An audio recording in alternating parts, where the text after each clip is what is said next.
us what to do. You think you could tell us what to win? You think you better? Well, you better get ready to bow to the master. Everybody to the 13th Voices of the Voiceless podcast. I am Depression, and Brad is Angst. Angst. How's it going, everybody? Yeah, I know. You know, it's funny. I dressed up for Halloween as empathy. Now I just feel apathy. You know, it's changed. You know what I dressed up as? What? Nothing. I'm 37. I didn't dress up at all. I'm 22, so I could have. Well, we have some stuff to discuss, and I'm not in the huge, bouncing off the walls mood because there's not a lot to be excited about. Simply put, there's a couple of things, but this is going to be a very dulled out and mellow podcast. I think people can mellow out. Like me. If I can be mellow, anyone can be mellow, really. But let's get started with the news that we just found out just a few seconds ago. Brad, take it away. I wanted to talk about, and you and I were just discussing it, obviously, but the ratings. Yeah, go for it. Not a good situation at all. So they're still coming in, but the edition of Raw on the 9th, which was recorded in Manchester, did 3,173,000 viewers, setting a new non-Christmas Eve low for the show since Raw went to 3 hours in 2012. And that show did 3,143,000 viewers, so they're only 30,000 away from that number itself. And they did, however, set a new low for an hour of the show. However, as of the 10 p.m. hour, they had 2,863,000 viewers. And there will be, I would assume, a rating number that'll come in soon. But the bottom line is we're continuing to have abysmal rating numbers. Yeah, and I put on Twitter, @JohnFisherIQ, how low will it go before changes are actually made? One of my friends tweeted back, what changes? Another one gave a response and said, it really is simple. Less is more. Make Raw more must-see rather than watch and fast forward. Part-timers equal ratings too, LOL. I could not agree more, actually. That's from Lucas Murren, a good friend of mine. I don't disagree. I think it's being thought of as too difficult to bring back a show that's failing. Not in money, of course, because economically WWE's never been better. But ratings are going to come into play a lot sooner than people think, and perhaps Raw will be the sufferer, or rather SmackDown could be the bane of these ratings' existence, which are abysmal, to say the least. Yeah, say what you want about ratings and all of the excuses, and some of them are completely valid, some of them are not. But when you renew a TV show, it's based on ratings. It's not based on, cord cutting or, this, that, and the other. It's based on the rating of your television show, and that's what needs to improve. So that's what they've got to work on. But it feels like they've given up, like they've just kind of accepted that this is going to happen. They've got the excuses as to why it's going to happen, and so they're just moving forward like it's not a big deal. Nobody seems to be panicking whatsoever, and I think Raw really showed that. And I'm scouring Twitter right now, searching for the what the fuck tweet of the week, which we'll get into in just a little bit. But I found a really cool photo, so I'll explain it to you. I'll retweet it if you want to see it. I probably won't tweet a lot in between now and when the show is posted. But there's 4 rows. I'm going to count. There's 4 rows. And there's pictures of 4 wrestlers, past and present, each of them. So the top row is not everyone has to be good on the mic, and it showcases Jeff Hardy, Lesnar, Hart, and Benoit. The second row says not everyone has to be great technical wrestlers, and that has Warrior, Hogan, Cena, and Goldberg. The third row said not everyone. Yeah, but I just want to point something out. Okay. But I just want to say, and this is a little thing that annoys me, okay? Hulk Hogan will never be Kurt Angle or Shawn Michaels or Bret Hart. He didn't need to be. He didn't need to be. But he's a lot more technically proficient than people give him credit for, and that's usually because people haven't watched his work in Japan, where he wrestled a different style than he did in the WWF. He was. This is totally digression, but he was told to wrestle that way because he didn't need to do high spots if he could, or perform these great wrestling chains that even Daniel Bryan would be proud to claim as his own. He didn't have to, but that's the point. Yeah, I mean, in the WWE, people wrestle to what their character is, and I think people don't fully understand that sometimes. That a lot of these guys you see in the WWE ring today can wrestle really well, but they're limited based on their character or gimmick and the direction from the agents, etc. The third row, as I continue, not everyone needs, quote, the look, and that's CM Punk, Mankind, Daniel Bryan, and Rey Mysterio. The last one I find really interesting. Not everyone needs to become successful inside WWE. AJ Styles, Sting, Jushin Thunder Liger, and I don't know the last guy. He's New Japan Pro Wrestling. I just don't know his name, but he's there. Is it Okada? Is it Okada? He has a red face with lettering on the right side of his cheek that's black. Short, Great Muda? Possibly. Like I said, I don't know a lot of wrestling outside of the U.S., but I felt that was I retweeted it if you really want to see it. I thought that was a really cool picture. It really showcases a lot of the different styles of success stories inside wrestling. But anyway, and as we stick to the Twitter subject, the what the fuck tweet of the week, and you know what, Brad, even though I found it this time, and it leads into one of our topics later on, I feel like you should still do it.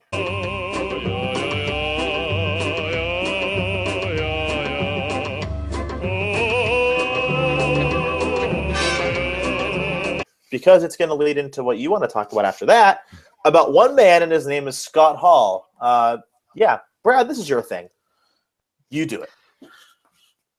Well, I don't have the exact quote, but essentially you had tweeted with Scott Hall in the message. All right, I'll do it. So, I got to find it because it was after I live tweeted Raw. So, Scott Hall has a lot of odd tweets.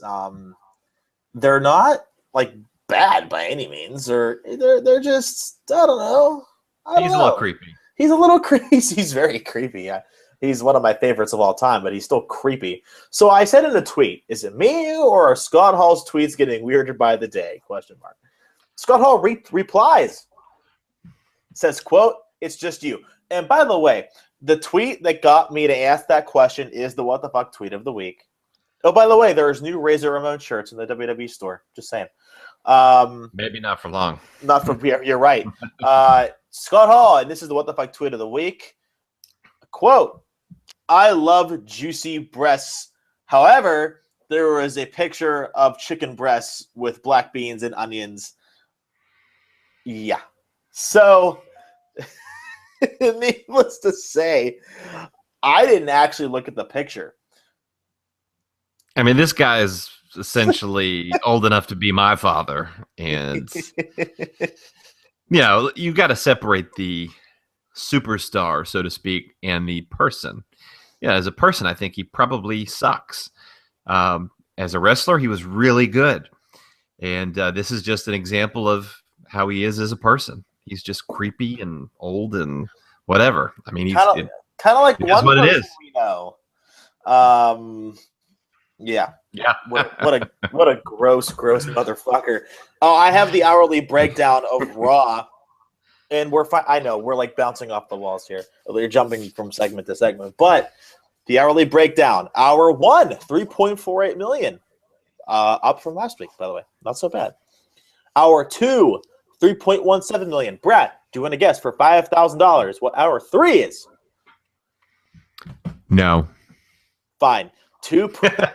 Anticlimactic. 2.86 million. What does that say?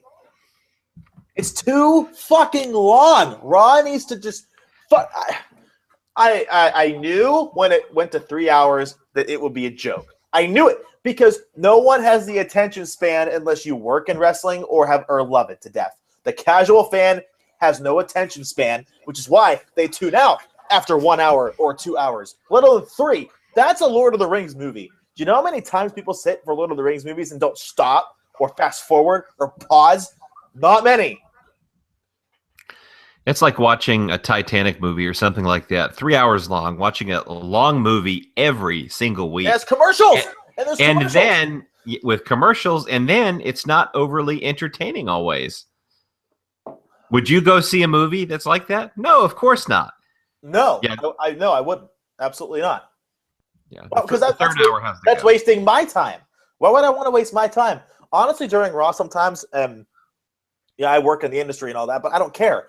I get sick of it. I think it's boring sometimes, and it's not. I don't know what to do. I don't know what to do. Well, I will tell you what you don't do, and that's what Scott Hall did recently. So he's trying to get back in WWE at the Performance Center and has a Legends deal allegedly on the table. So he just did a kayfabe commentaries shoot interview, and he tells the following story, okay? And I'm going to quote him here. This is from his shoot interview. Yeah. And so Vince calls me in, and, they're doing the Gold Dust thing. And he goes, we're going to do this Gold Dust thing with you. He's going to be in love with you. And then he goes, let me tell you about my first homosexual experience. And I remember me and Kev were both sitting in Vince's office at TV. And I looked at Kev, and my first thought was, as opposed to your most recent, like you and Warrior on a bearskin rug.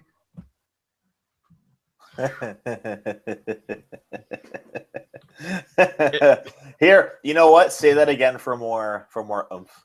Would you please? Like you and Warrior on a bearskin rug? Yeah, it's a little strange.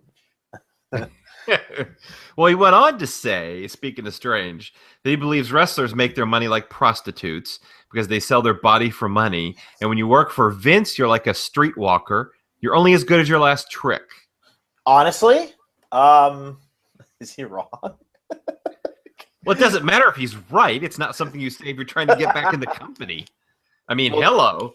He talked about locker room dick sizes, Kurt Hennig shooting up the Warlord in the ass with steroids. What? He called Bret Hart a mark for himself, selfish, and they called him apparently a $400,000 a year champion because he didn't care about the money he made as long as he got to win the match.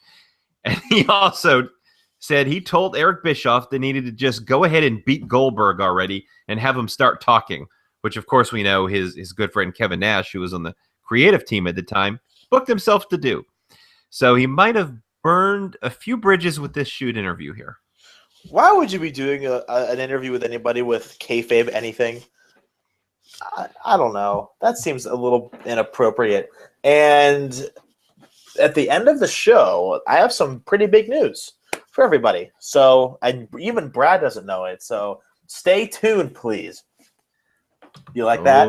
You like that? I'm in the TV industry, Brad. That's what we call a tease. Just letting you know. As I move on to something that got you upset, I shed a tear or 2 or 12. Seth Rollins, and we didn't get to cover this yet on the air. His injury, torn ACL, 6 to 9 months. And by the way, Brad, do what I told you had to do. Because last week on the show, what did I say? You said you thought he may have an ACL tear. So what does that mean? I was right, wasn't I? Well, yeah, it does mean. He also has an MCL tear and a meniscus tear. So you're a third right. Well, no. Well, no, I was right. Let's just put it that way. So Seth Rollins' injury, torn ACL 6 to 9 months, actually has the potential to be healed sooner. If he gets an operation done right away, and I don't know if he has surgery yet. If he gets the deer antler spray. Yeah, exactly. If he gets the deer antler spray and shoves it up his ass, maybe it'll go to his kneecap. But seriously, what might actually happen is if he heals quick enough, and if he has like Super Saiyan healing powers, then you could see him make an appearance at WrestleMania. Not wrestle, an appearance at WrestleMania and wrestle at either Money in the Bank and win it. Oh, that would be cool. Or have him return and wrestle at SummerSlam in the main event. There's a lot of things they can do here. But, Brad, let's focus on the WWE World Heavyweight Championship bracket, which is updated to include the entire second round or the quarterfinals as of today's SmackDown tapings. Take it away. What is there to take away this Oh, tournament? my God. No, it doesn't. So, come on.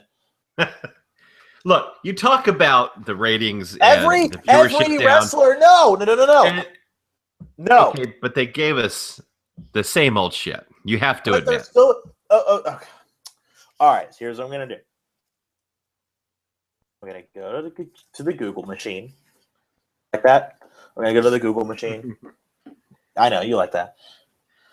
And so let's start. Okay. I don't see the problem in any of these matches.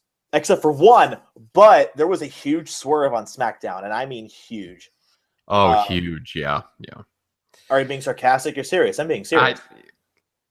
Look, this tournament is a bunch of jabrones.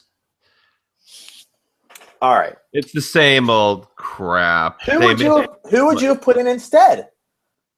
Don't we talk about this later in the show? I guess. We do.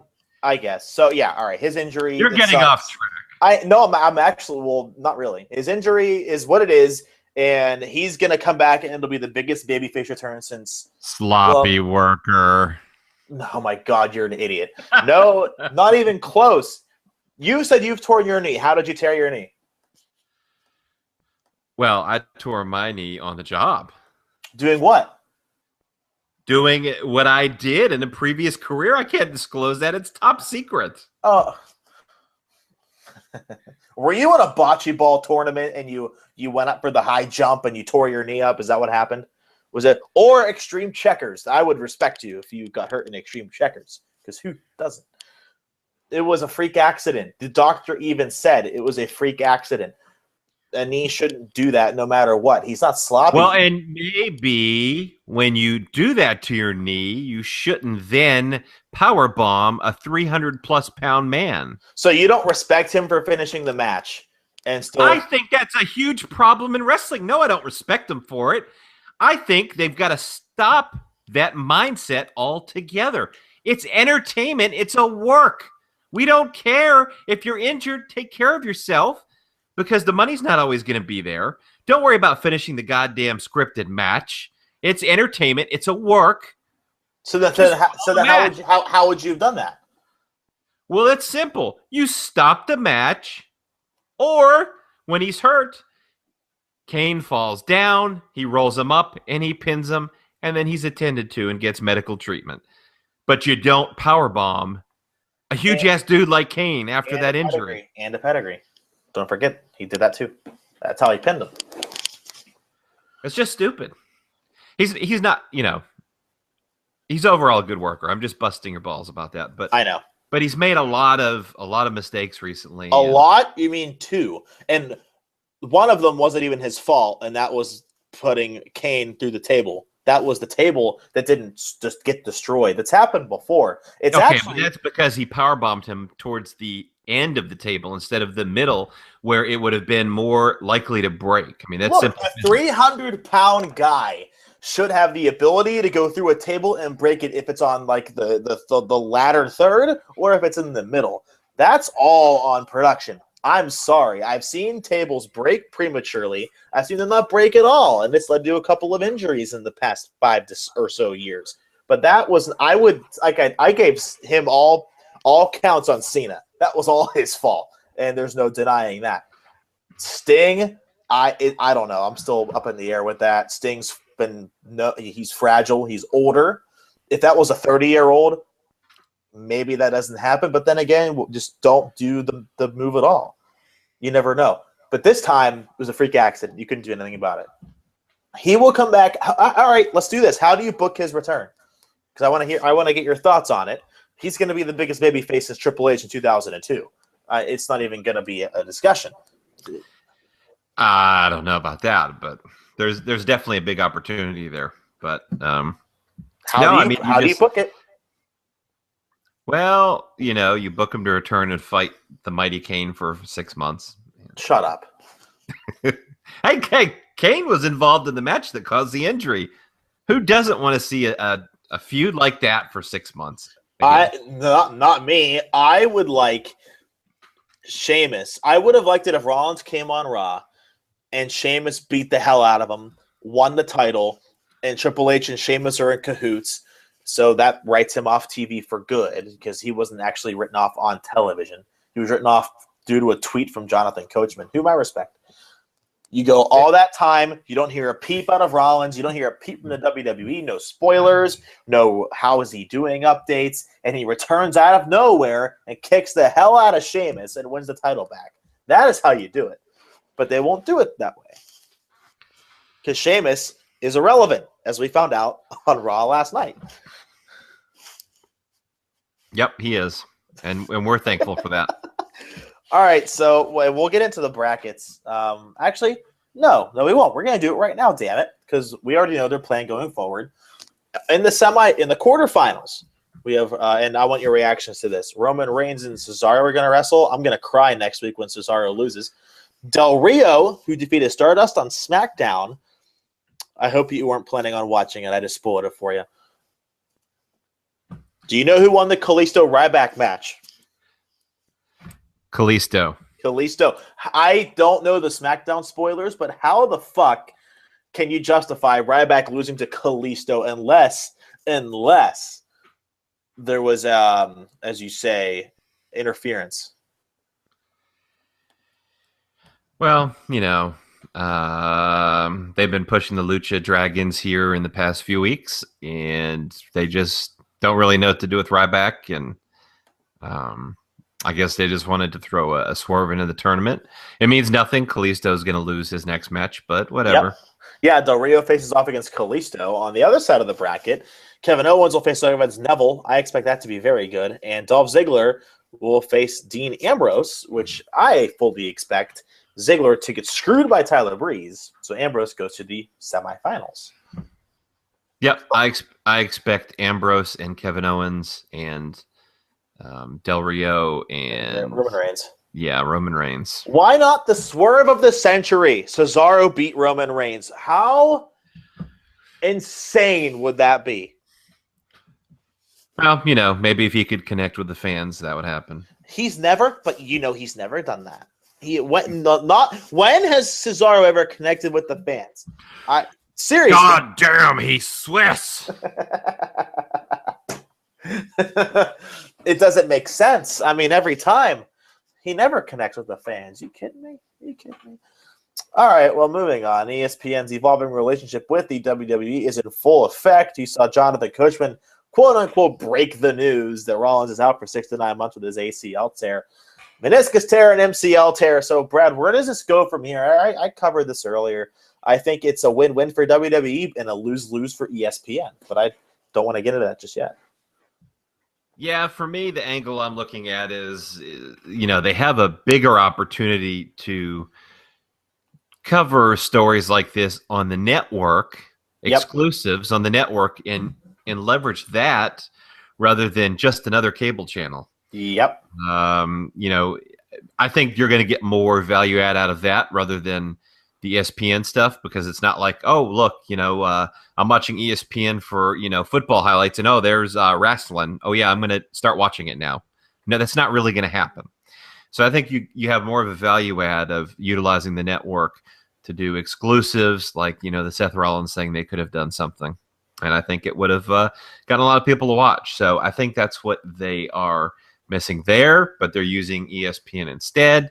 And ESPN, who's had declining ratings also and laid off a lot of people, they're all for it. It seems to be their highest rated segment on SportsCenter. So is it really?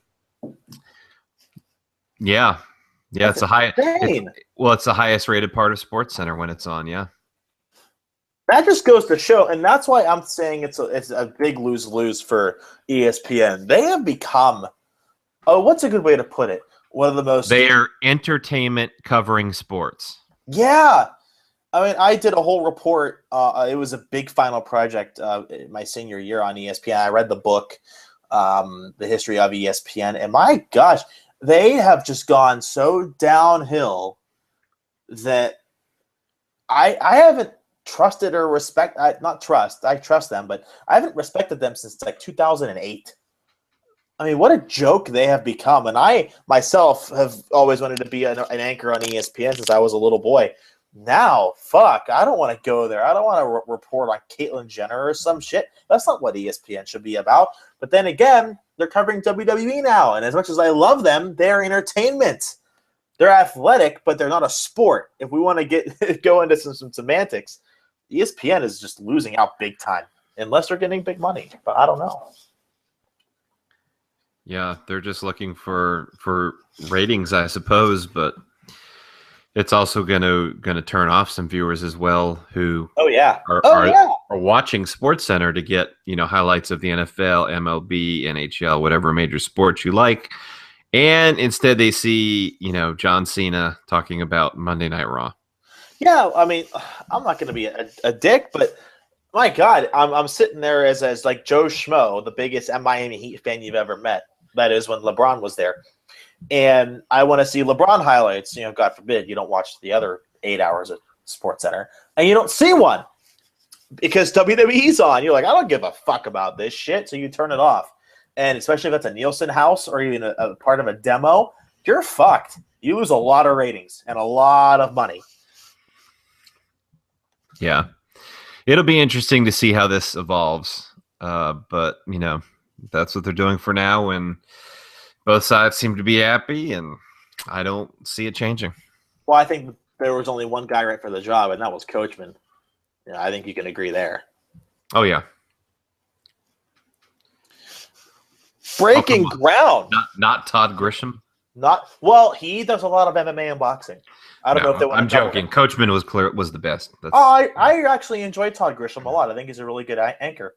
Yeah, he's looking kind of homeless these days. I know, and Robert Flores is a good opportunity as well, but I mean, not so much. I mean, you like a Coachman was the guy. So breaking ground. I didn't watch last night's episode, so don't spoil it for me. I think this is something that should have been done a while ago. It's a good concept. This type of concept, in breaking ground, what they're looking to do at GFW. This reality type of concept is the new wave of professional wrestling. In my opinion, that's the next big thing if they really capitalize on it. Wait, okay? You were very, very vague in your agenda. Are we talking Breaking Ground, the WWE Network show, or Global Force Wrestling? We're talking Breaking Ground. It is a show on the WWE All right, Network. Thank you. You said GFW. I'm like, what the fuck? All right. Okay.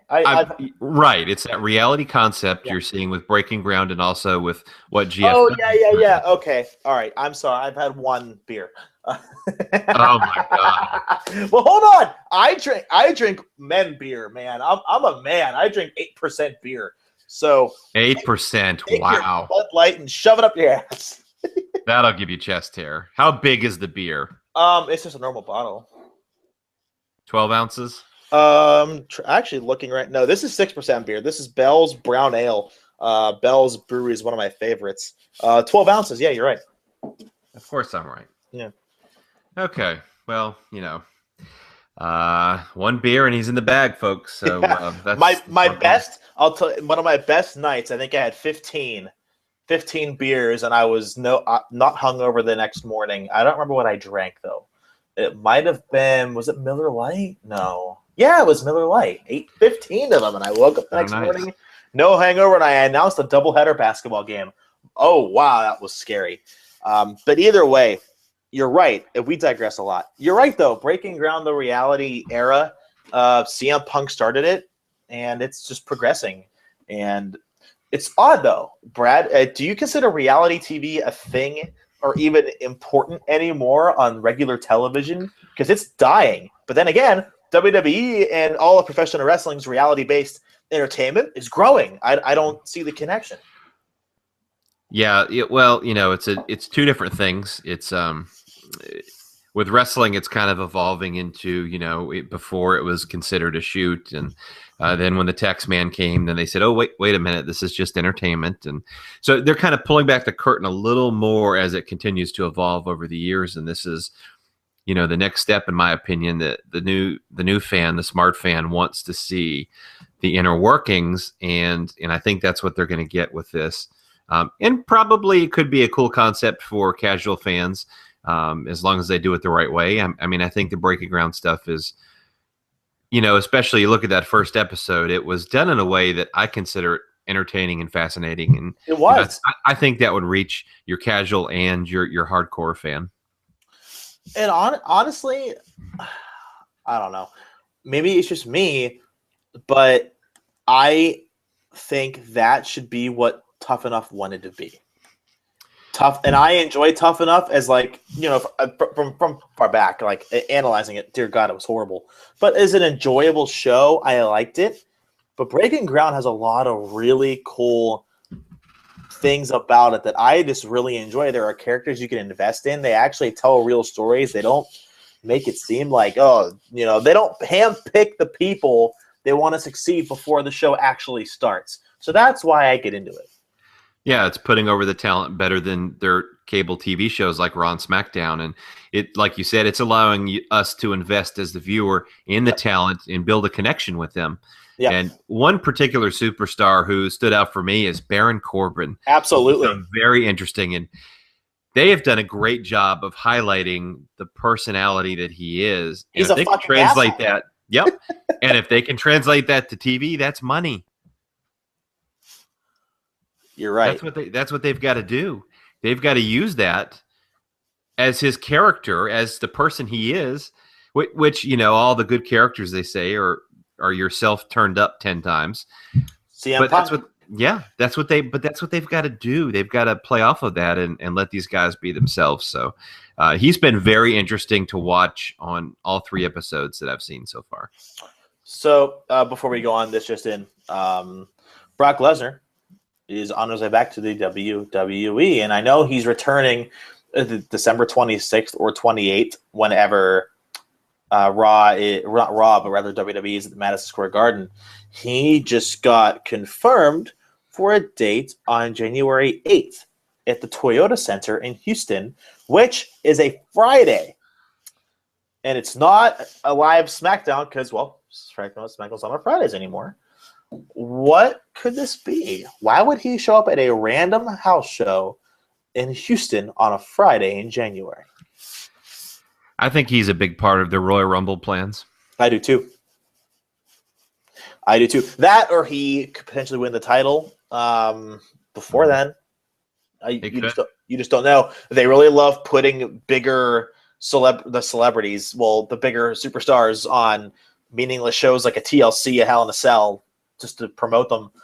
He might be in those plans too, but a Houston show on a Friday, I don't know. Something's fishy about that. But anyway, that just came across Twitter right now. I think it's your favorite segment because you get to bash all you want. Hit or miss, a review of Monday Night Raw. And I'm afraid you're going to have bad news. Hit or miss, the opening promo between Roman Reigns and Triple H.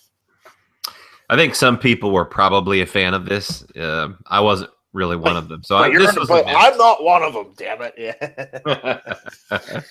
It was a miss for me. In fact, it was kind of a snooze fest.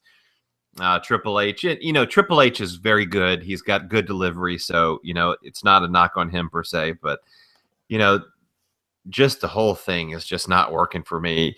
He basically just put Roman Reigns over so big, how wonderful he is. And he laid it on extra thick, and it just became just really, really stupid. And then he kind of changed gears and said, oh, you could be my guy.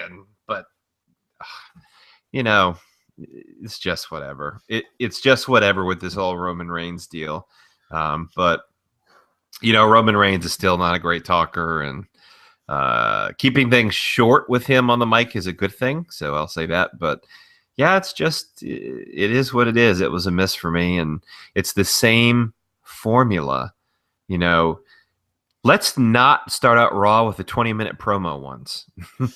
I agree. I think it should have started off with the tournament match, at least one of them, right off the bat. But I got to say, and you can't disagree, Triple H did a really good job because he is one of the better promo guys of all time. And he really sold that segment and really was trying to push Roman Reigns to be a part of his authority. And I thought Triple H did extremely well. Reigns, he was fucking awful. Yeah. I'll give Reigns credit. His mannerisms are excellent. They really are. And if you go back and look at it, Reigns is like a Lesnar in the fact that he doesn't need to talk. In the Shield, he was so over it was stupid. But because now he has a mic and the internet fans have a voice, even the fans in the crowd have a voice, they know that he sucks and they know that he's still sort of being pushed down the fans' throats, and that's not what they want. Every single person to be pushed down the fans' throats are hated and vilified, and for good reason. Everyone should be organically built. Every single one. If CM Punk was forced down, even he, grammatically correct, would have been vilified at least a little bit. And that's the problem that I have. Triple H did a great job. Reigns didn't. He was bad again. Give him a fucking manager. That's why I wish Reigns would align with the authority. All he'd fucking do is sit there and beat people up, and Triple H would be his mouthpiece. I don't see why that's such a big issue. Yeah, it's, he got mostly boos from the crowd. They're just, nobody really buys it, and it's just not organic. It's the John Cena formula, and they're just going to put the marketing machine behind them, and they're going to force it down your throats and force you to like it and force you to deal with it, and it's kind of it. I just don't know. I don't know. And I know you're a Triple H fan, even going back to his Blue Blood days.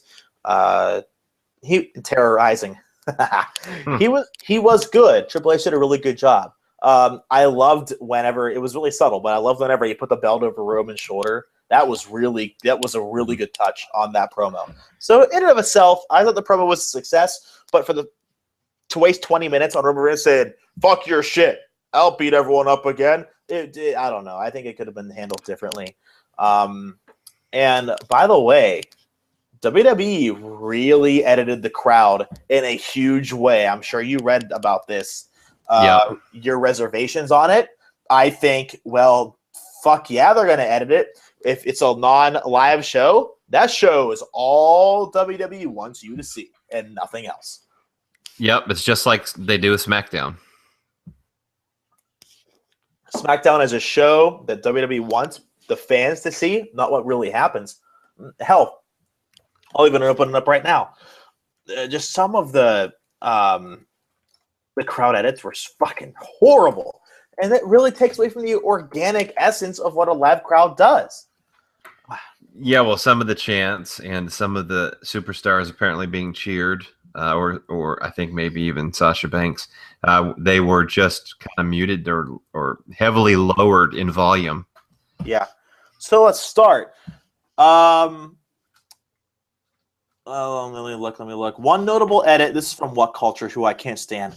But anyway, one notable edit was during the opening Triple H and Roman Reigns segment. Hunter offered Reigns a spot on the Authority, which I told you all about, and the UK crowd then booed Reigns when he turned it down. When the segment aired on TV, WWE had piped in cheers in order to better fulfill their storyline aim. Why? Why do that? I know why, but I just think it's not natural, and no wonder people detest what happens. Nothing is organic anymore. If it is, they kill it. Example number 1, Curtis Axel, and he's still in the Royal Rumble. Example 2, CM Punk, when they had Triple H beat him, which was so dumb. And the third thing is Damien Mizdow, the hottest wrestler in the company. They just destroy him. Cesaro, don't even get me started. He also got over organically, and look what happens. Where is he now? About to lose to Roman Reigns next week.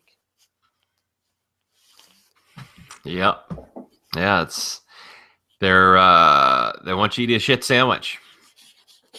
And they want you to like it.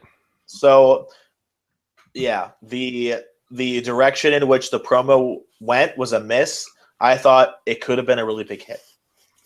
Hit or miss the tournament to crown a new WWE World Heavyweight Champion. Brad, I'm talking way too much. Go for it. Yeah, we kind of touched on this. Another miss. It's just another miss for me. Okay, then. How would you book it differently? Well, look, I know they were restricted. They're in the UK. The Seth Rollins thing happened in short notice. So to bring a talent in, it required them to have a work visa and to have a clean schedule, like 2 days in advance, to be able to come into Manchester for Raw. So they were restricted to everybody who's there, essentially, pretty much. I totally get that.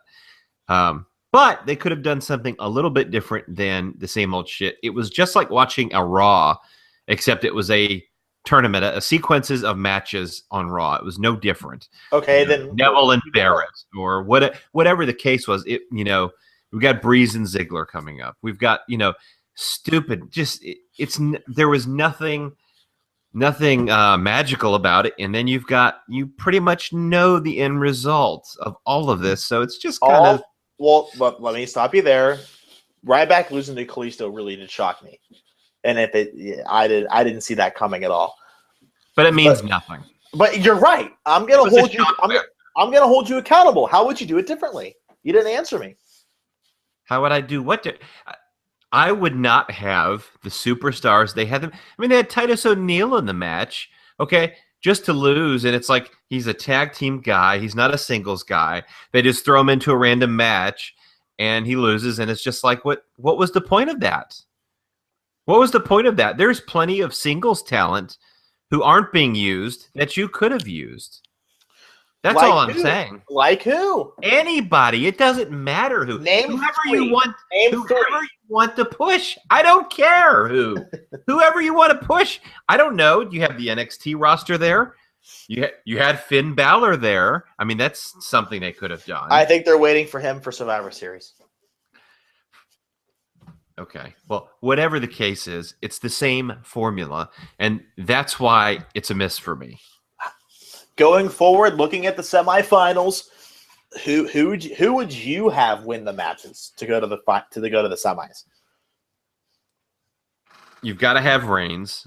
Yeah, unfortunately, with Alberto Del Rio, and I'm not a fan of Del Rio being in this tournament at all, and I'm not a fan of Kevin Owens being in this tournament, unless either of them are going to win. They're both champions. You don't put a champion into a championship tournament only to have them lose and that just kind of denigrates the belt itself. It's been so done. You don't do that. It's been done before to enhance lesser, younger talent. Which in that case I would agree with. Like, let's say Sami Zayn comes up and faces Del Rio in the very first round and beats him in a miraculous upset. That would be really good because you're building that younger talent with a champion, and that sets up a feud for the future. But that's not what they did. That's not what they did. But Sami Zayn's not healthy yet. But that wrote itself. Del Rio and Sami Zayn. Sami Zayn wins. Maybe in the semifinals, that'd be 2 weeks. So 2 weeks later, you have Del Rio screw Zayn from getting a spot in the finals. That's a limited babyface material for Zayn and huge heat material for Del Rio, especially since Sami Zayn is not from America. Boom! I should work for creative. He doesn't love America. Nope, that's right. Okay. So for me, I think I would turn Roman Reigns heel, and I've said this before. They're not going to do that. Or let's say it's not likely, as it's likely that Dean Ambrose would turn heel. Yeah. So if that's the way they're going to go, then I would have Ambrose win the tournament, win the championship at Survivor Series, and have Roman Reigns chase him for the championship. But you do understand that Ambrose was would you have Ambrose align with the Authority or just go heel by himself? No, he would align with the Authority. Why though? He would be the new Authority guy, because he would be the guy who's always left out of the Shield picture. They wanted Seth Rollins, they got him. Then they wanted Roman Reigns, he turned them down.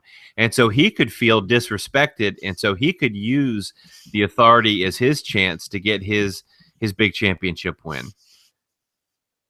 That's what I would do. I think that's a really good idea, but you have to understand that why would Ambrose go with them whenever when he feels disrespected?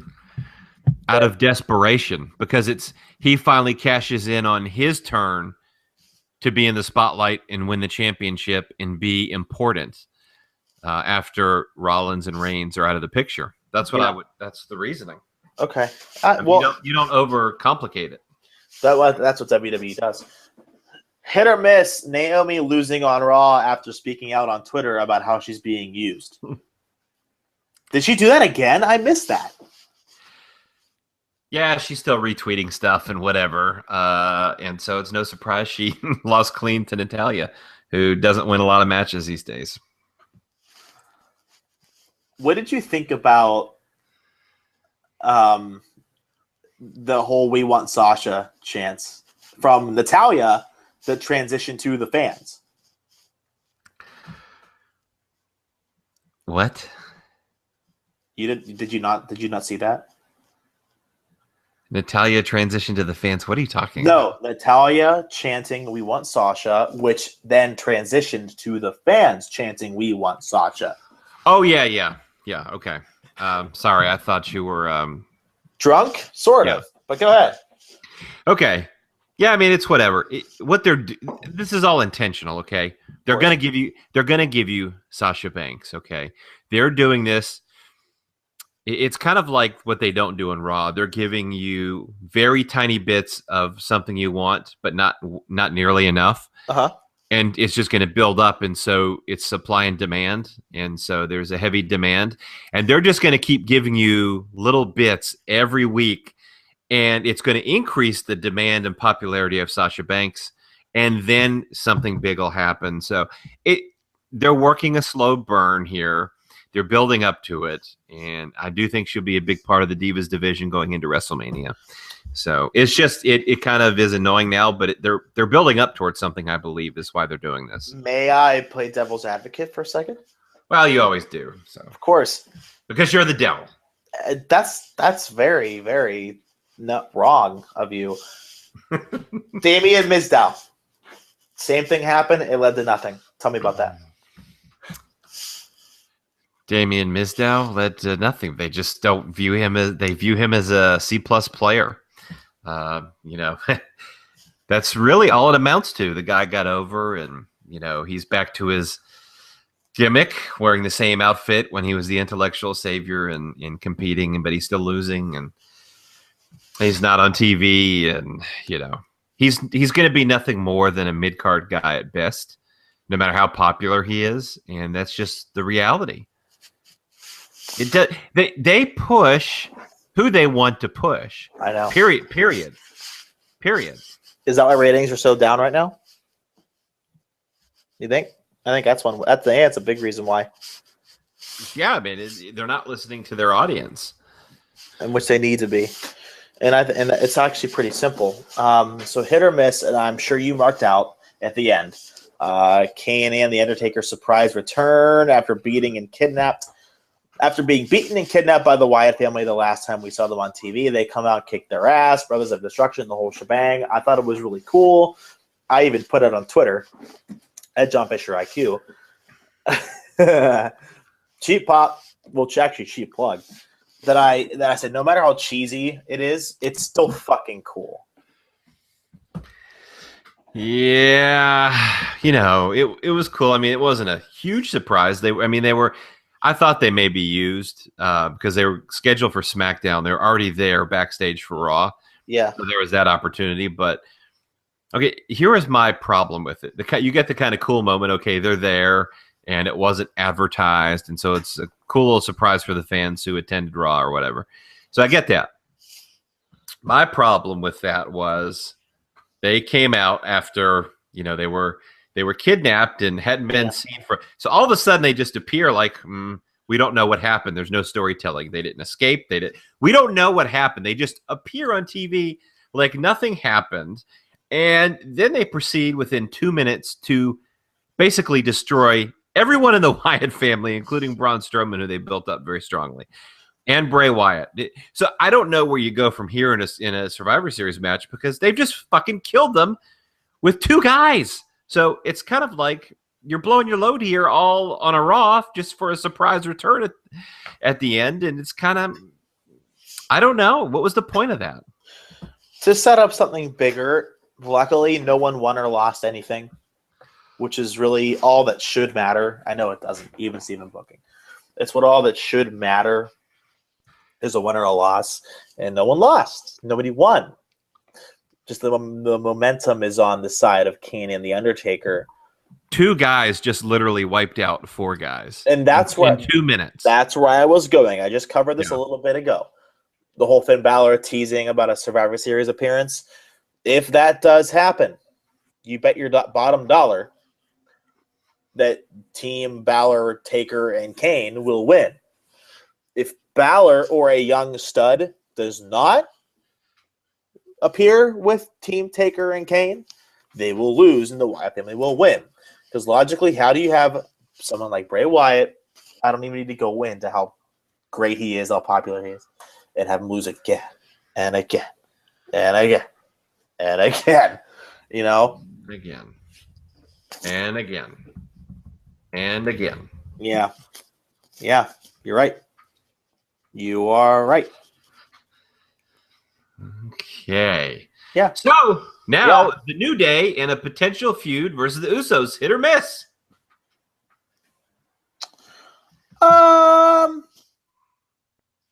It's a hit. I don't know. I think it's a hit. I think it'll be a lot of fun. Plus, the New Day are amazing. I mean, anytime they're there, it's spectacular. This is a hit for me. This is a tag team feud I am looking forward to. And I think there's even a potential down the road for like a change of positions. New Day, babyface, and Usos is heel. But I'm looking forward to this feud. The New Day, as usual, were fantastic, very entertaining. And the return of the Usos, who are kind of like a throwback to an old school tag team for me. Very cool. So, yeah, I'm excited for this feud. It's a hit for me. So there you go. Wow, you seem so optimistic when it comes to that. Yeah, I'm excited about this tag team feud. Yeah, I really am too. I think it has a lot of potential. I hope they do it right. in a nutshell, I hope it's done correctly, and I hope that they let the New Day continue to do the promos they've been cutting, which are completely off the cuff, and they're being themselves, and that's how great they really are. Yeah, okay. Well, it's time for the Nature Beer Drunk Flair Stumble of the Week. Paige, you are a bitch. How can you do this to my daughter? Hey, Ric Flair, I love you. Paige, you are the man. You're hot. Yeah. Let's do a figure 12 on Paige. I'll do it to her face. I'll face fuck her, and it'll be a figure 12. Paige, vagina, I love. Charlotte, I'm sorry. You're going to have a stepsister with Paige. What do you got, Brad? Oh, boy. So Tyler Breeze losing to Dean Ambrose via a small package in his Raw match debut was the stumble of the week for me. And then you had Michael Cole informing everyone that Dean, quote unquote, stole the win. Let me tell you, the stealing the win scenario and putting that over actually puts no one over. It doesn't help Tyler get over. It doesn't help Dean get over. And they shouldn't have put Tyler Breeze in the tournament if he's going to lose in the first round because he's a new talent. You have to protect him a little bit. Good choice. I thought that was fucking stupid. But my drunk Ric Flair stumble of the week has to be my girl, Becky Lynch, getting a win. But the part I'm pissed about, they gave her a jobber entrance, for God's sakes. She has, by far, the best entrance music of anybody right now. and they fucking give her a jobber entrance. I think that's so stupid. And also, I gotta say, she should not have won. I love her dearly, but to have Paige lose 2 weeks away from a title shot is so stupid. And I even texted you that, or I think you replied to me on Twitter, and you're like, dude, even Steven Book.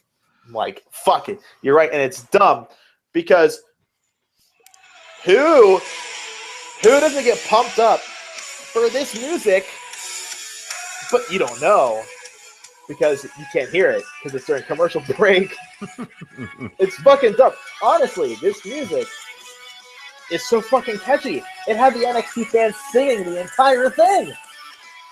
Well, it's better than her coming out to Charlotte's music, maybe. Oh, in her hometown. I don't know.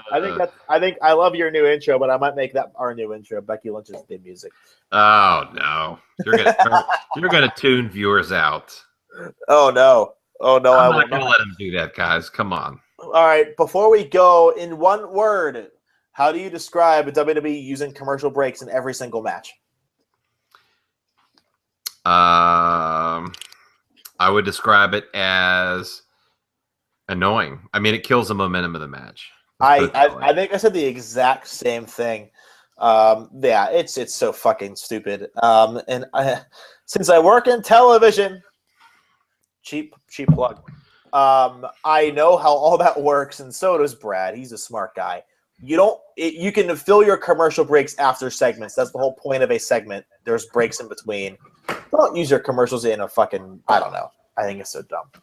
Anyway, that's my end. That could be like my half drunk Flair stumble of the week because it just happens every week and they don't give a damn. There's my alcoholic Ric Flair stumble of all time. There we go, right? That's okay. I'm reaching, aren't I? Yeah. Yeah, well, let's end the show on a horrible note because I just did. Brad, do your thing. All right. You can follow me on Twitter at the Brad Shepard. BradShepard for news and an honest perspective on wrestling. And hey, give us feedback on the show. You can also follow Justin Bieber's After Party Fluffer, John Fisher. Yeah, John Fisher IQ, just how it sounds with the IQ at the end. Please interact. I'm almost at 800 followers, guys. I'm at 772. This is kind of fun. 773. Another one. Who the fuck's that? Oh, some Baltimore Ravens fan. Oh, ew. So 773. Just tweet me. I respond all the time. I like to have a good time. So that surprise I promised everybody. Brad, take a guess for what it is. You'll never guess, but take a guess anyway. Well, let's see. You have, yeah. Oh, wait, I know. I've got it. Go ahead. Yeah, you've got a date from your dating website. No. Come on. No. We want the news. Come on. Here. How many messages are you getting? While we're on the podcast, I'll go to the website and see if I have any matches. How about that? Yeah. Plenty of fish, and it's ironic because my last name is Fisher. Plenty of Fisher. Let me check my mail. My matches. No matches found. Okay. Oh, I see. I mean, I'm looking at them, and I don't like to judge, at least on camera where people can record my voice. She's cute. Okay, she's a Caucasian Virgo. She is in the medical profession. She's a hippie. She's a hippie. That's fun. Yeah, how about that? I honestly have not looked this one bit. This was one girl named Gorgeous Rec 0589. She's Caucasian Sagittarius. She's in pharmacy tech, and she has a high school degree. That's fun too. And last but not least, we'll do 3. Amanda Marie 121. Her education is some college, so like a little bit of college. She is a Capricorn. She's a hopeless romantic. and she's a medical assistant. Wow. Yeah, how about that? How about that? How about that? No, but seriously, the big news is, so Monday Night Raw is coming to Pittsburgh, where I live, on November 30th, which is, let's do some math here, 20 days away. What made them want to do that? You're right. They ruined the Royal Rumble 2 years ago, friend. I was there, mind you. I was there. Oh, I was there. They're coming back to Pittsburgh, and as a lot of people know, Corey Graves, color guy for NXT, he does a lot of other stuff on the network, is from the area. So, yes, he is. So I talked to my guys, and their guys got in contact with me. Your guys. You're talking about your matches, or what do you mean? My guys. Yeah. I got in touch with my connection at corporate, and we'll be getting an interview with Corey Graves for the website, or for the TV station that I work for. However, I'm going to use that as well for other things. I'll use the interview for other such things. So it'll be a really good time, and there's a chance I can get credentialed, fingers crossed, to go backstage, take photos, do some more interviews, and have a good time. So the interviews are definite so far, but still waiting on the credentials. But I'll keep all you posted. But yeah, interview with Corey Graves coming up at the end of the month. Wow. Well, that's pretty cool. And I'm sure you want us to hit you up with questions that you may want to ask him. That's what I was trying to have you do that. Yeah. Yeah, well, I've got one. Go ahead. Uh-oh. Yeah. How big is Batista's dick? I know that Corey Graves is a judge at the Amateur National Pole Dancing Championships. So, we're talking about her dick or Batista's dick? Could be either dicks. But wait. Who has the biggest dick? I don't know. That's what you've got to ask him. I might have to. Do you think it's Sunny? Because she might.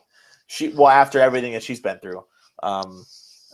Sunny's like a doorknob. Everybody's had a turn. She could probably tell you who's got the biggest dicks. Maybe she's had them all. If we can get a donation of $25, we can get a personal show from Sunny on Skype, and we can ask her questions, and that will be one of them. Can all of you help us do that? They're not listening. I don't think they can answer. No, they'll answer. If you want us to ask Sunny personal questions, $25 donation. Just tweet us a DM if you're interested. Anyway, that's it for now. We will talk to you all next week. We will see you then. Enjoy your days. Peace.